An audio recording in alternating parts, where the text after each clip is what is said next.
Nah. Get that. I'm telling you right now, Transit and Alpha Omega are the same map.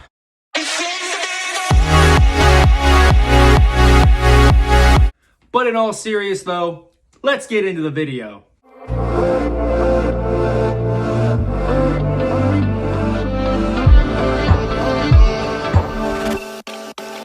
She got a body like a goddess, and she talks so sweet. It's like I can't believe I'm the one that she wanted. And if I'm really being honest, I know I could be everything she needs if she let me get on it. Hey, what's up everybody? My name is Zomer, and today we're going to be doing a bit of a map comparison. And today we're going to be comparing two of the most controversial maps within all of Zombies. These two maps are loved, but mostly hated within the community for completely different reasons. I'm talking about Alpha Omega and Transit. These maps are completely different from a gameplay standpoint, but are quite similar when it comes to tone, atmosphere, and storyline. I would even go as far as saying that Alpha Omega is Treyarch's gift to Transit lovers in the community.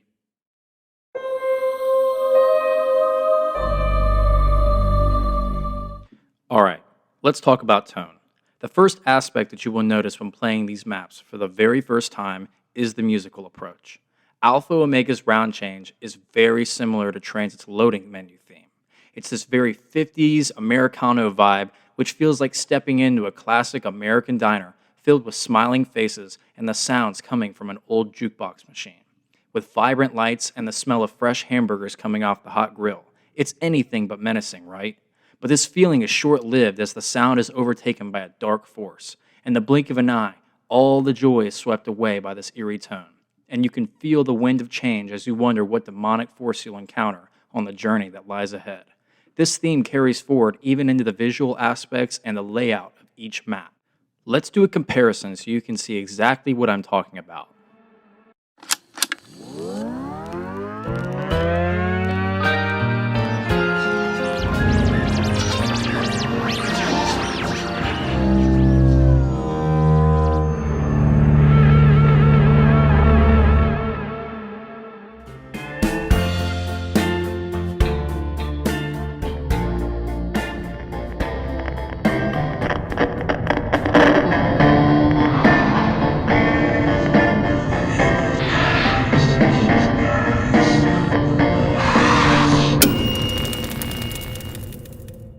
So after listening to that, it's pretty easy to tell where I'm coming from when comparing the musical tone in each map.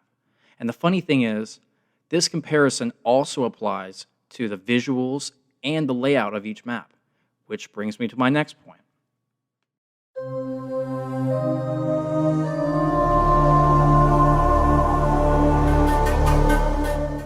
Alright, let's talk visuals and layout. The visuals and layout of Transit are very similar to Alpha Omega when you consider this quote, "Don't judge a book by its cover." In Transit, when riding the bus through the fog, the first location you'll cross paths with is the diner. Through the fog, you'll see the illuminating lights of the billboard, which gives some indication that this place is some kind of salvation. But upon stepping inside, you'll find that there is nothing here but dread and despair, as the diner has nothing to offer you but one lonely perk. As you travel on through the map, you'll encounter many other locations which breathe the same air at first glance. But it is quickly apparent that they too share the same qualities as your first stop, offering no kind of comfort or solitude. Alpha Omega is very similar in this regard, as the upper layer of the map is very inviting, with this colorful art style patterned after the said American 50s vibe. And when turning on the power, this is enhanced by the saturation flooding the scene, giving the feeling of fresh air to breathe. This feeling will carry on until you discover the dark underbelly of the map, the bunker. The bunker is where you'll encounter much of the dread this map has to offer. With many congested areas leaving little room to maneuver, the lighting is very dark, and when you are able to take a look around, you'll find nothing but blood-covered floors and desperate cries for help, and you'll feel the despair encompassing every corner of this place.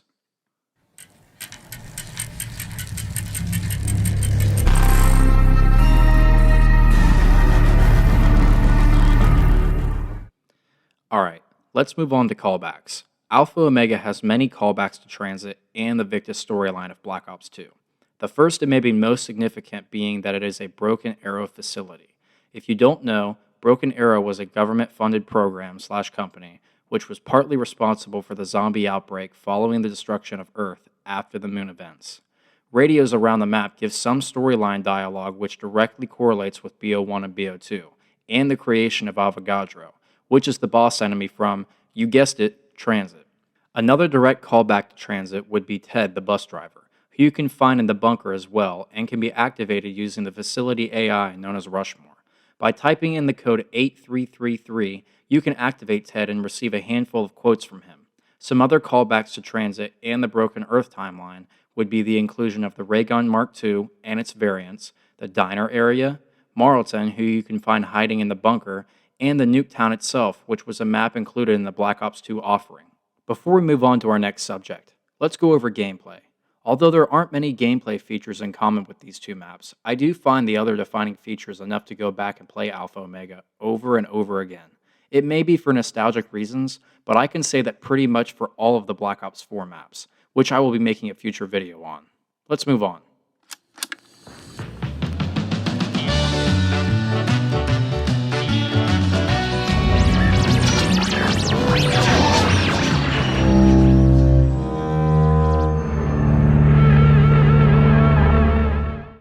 In conclusion, I think these maps will continue to be controversial until the end of time. They are tedious and for most people not worth going back and experiencing. But if you were there during the Black Ops 2 launch and remember the online experience of playing Transit with a full lobby, or just playing with a group of friends on split screen and want to get a piece of that nostalgia back, I think you may find it within Alpha Omega if you look in the right places. This video wasn't meant to change your mind or opinion of these maps, but surely for your entertainment and to inform the lesser-versed community on what these maps have in common. I want to thank you guys for viewing my video today, and I'm going to be pumping out tons of content here in the near future, so go ahead and hit the sub and like buttons, and make sure you turn that notification bell on. Thanks for watching, and I'll see you in the next one. Peace.